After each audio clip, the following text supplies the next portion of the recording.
చెప్పండి, ఎలా అనిపిస్తుంది మీ జగన్ పరిపాలన? బాగుంది, పరిపాలన బాగుంది. జగన్మోహన్ రెడ్డి రావాలి. మీకు అనిపించిన వస్తుందా? లేదు, ఇంకా రాలేదు. 58 సంవత్సరాలే, ఇంకా 2 సంవత్సరాలు పోవాలి. చెప్పండి, మరి ఇప్పుడు జగన్మోహన్ రెడ్డి గారిని ఇప్పుడు రేపు రాబోయే ఎలక్షన్లో ఓడిస్తామంటున్నారు. వాడెవడు ఓడించడానికి? వాడి ఎవరు? మన ప్రజల చేతుల్లో ఉంది అదంతా. ప్రజలే. జగన్మోహన్ రెడ్డి పరిపాలన బాగుంది.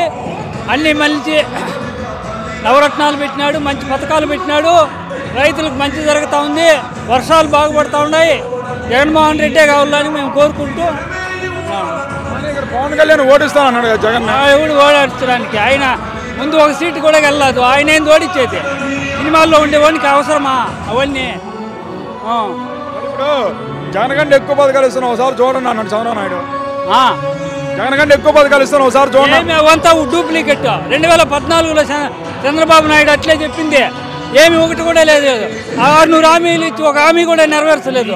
అంత తప్పుడు మాటలు చెప్పి జనాలను ఏమారిచ్చేది. అవి వేస్ట్. జగన్మోహన్ రెడ్డి పరిపాలన బాగుంది, మంచి జరుగుతూ ఉంది.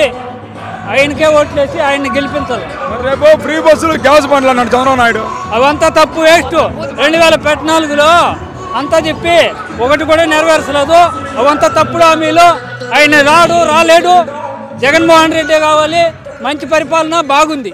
మరి ఇప్పుడు చంద్రబాబు నాయుడు కొడుకు లోకేష్ కూడా తేప ప్రతిసారి జగన్ సైకో అంటున్నాడు. వాడేమి అనడానికి? వాడు ఒక పప్పుగాడు. వాడు పప్పుగాడు.